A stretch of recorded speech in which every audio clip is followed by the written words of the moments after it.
홍익표 원내대표가 당에 도움 안 되는 사람에게 총선 공천 못 준다. 자, 이런 기사가 나오고 있어요.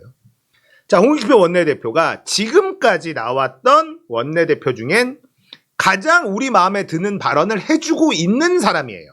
칭찬합니다. 당에 조금이라도 도움이 되느냐 그렇지 않느냐를 가지고 판단할 거다. 당대표의 사퇴라든지 지도부 해체라든지 이런 얘기 공공연하게 하면서 당에 부담 주는 건 절대 안 된다. 당원, 국회의원들의 상호 간의 인신공격, 굉장히 모욕적인 발언들을 서슴없이 하는 것도 잘못됐다. 자, 가결파에 대한 징계로는 찬성표 던졌다고 해서 법적 심판으로 가야 되냐? 정당이라는 건 정치적 해법이라는 것도 있다. 강서구청장 보궐선거 이후 좀 더 차분하게 판단해야 될 문제다. 자, 이런 발언도 있었지만 이걸 당원들에게 어느 정도 부탁하는 듯한 발언도 있었습니다. 이게 가결을 누가 했는지 우리가 100% 찾아내기도 어려워. 그러니까 이런 발언을 하는 거는 저는 합리적이라고 생각을 해요. 당원들, 우리가 정리해 줄 거야. 대충 누군지 알잖아. 억울한 사람들이 있을 수도 있겠죠. 하지만 그동안 그가 해왔던 행적들, 그것 때문에 당원들은 이미 다 준비해 놓고 있습니다.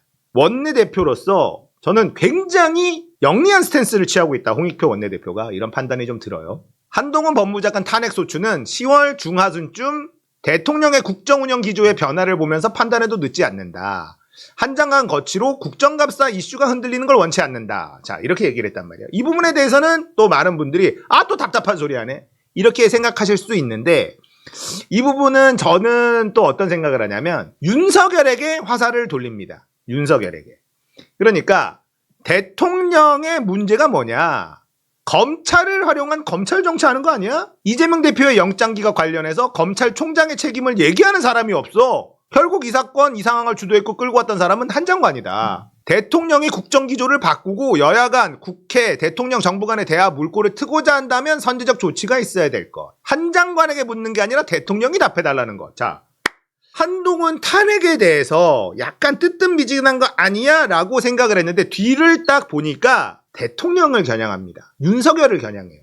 어차피 한동훈은 잔챙이다 이거야. 대통령이 움직이지 않으면 한동훈 탄핵이건 뭐든 다 할 수 있어. 그런데 한동훈이 주인공 되는 건 나는 별론데 홍익표는 이런 스탠스를 취하고 있는 겁니다. 한 장관 본인이 자꾸 언론에 얘기하는데 그건 정말 국회에 대한 오만한 태도다. 인사권자인 대통령도 좀 우습게 보는 거 아니냐 이러면서 이간계까지 써요.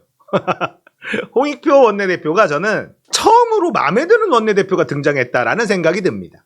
윤석열이 주인공이 돼야지 한동훈은 그냥 꼬봉일 뿐이야. 한동훈이 자꾸 주인공이 되는 건 나는 그건 너무 영리한 전략은 아닌 것 같아. 이런 식으로 가요. 그런데 대통령이 안 움직여? 그러면 한동훈 잘라내야지. 그래서 대통령을, 윤석열을 주인공으로 계속 집어다 놓는 거 굉장히 영리한 스탠스다. 마음에 듭니다. 저는. 그렇죠. 예, 홍익표가 박근혜 귀태 발언을 했었던 그 사람으로 저도 알고 있는데요. 자, 이런 와중에 무슨 얘기가 나오냐면 문파가 함께합니다. 이거 맞아요? 얘네들이 그 똥파리들이 한 거 맞아? 이러면서 새로운 민주당, 이재명 없는 민주당, 올류 민주당 가칭, 창당 준비 모집, 다시 민주, 새민주, 올류 민주. 너무 허접하게 만들었단 말이야. 이낙연을 앞장 세우고 윤영찬, 서른, 김종민, 홍영표, 송갑석, 박용진, 강병원, 윤재갑, 오영환, 홍기현, 조승래, 고용진, 이병훈, 신동근, 김철민, 이원욱, 조은청, 황희, 이상민, 서삼석, 이용우, 홍정민, 조호섭, 이동주, 김경만, 민홍철 가결파들을 커밍아웃 한 것 아니냐. 뭐 여기에 더 있죠. 가결 용사 29인 전원 참여 요청 중 이러면서 이게 똥파리들이 했다라고 하기에는 좀 허접하기도 하고 너무 멍청하기도 하고 누군가가 장난을 친 걸 수도 있어서 확실히 뭐라 말씀드릴 수는 없으나 이낙연 대표 및 가결 용사 29인 뭐 이렇게 나오고 있습니다. 가결 명단. 얼추 맞아요. 여기에 우리가 이제 유심히 봐야 되는 건 유니콘팜 멤버들. 예, 이 멤버들도 우리가 잊어서는 안 됩니다. 유니콘팜 멤버들. 내가 좀 더 영향력이 있어야 되는데 나만 유니콘팜을 얘기하니까 너무 이게 영향력이 없어. 김한규, 이소영, 신현영 요런 멤버들이 있습니다. 여기 고민정도 껴있고요. 그런 멤버들이 있어요. 자, 이렇게 이재명을 어떻게든 흔들려고 하는 세력이 여전히 존재하고 있다. 이런 상황에서 강서구청장 보궐선거 압승은 정말 중요하다. 수요일입니다. 이틀 남았어요. 아직 끝난 게 아니다. 적은 표차의 승리는 진정한 승리가 되기가 어렵습니다. 왜냐하면 이 인간들이 다시 준동할 빌미를 주니까. 압승을 해줘야 이 인간들이 아닥하거든요. 이재명으로 선거를 치르면 압승한다. 이거를 보여줘야만 합니다. 그러니까 밭을 갈아야 돼요. 우리가 할 수 있는 거 다 하자고요. 아시겠죠?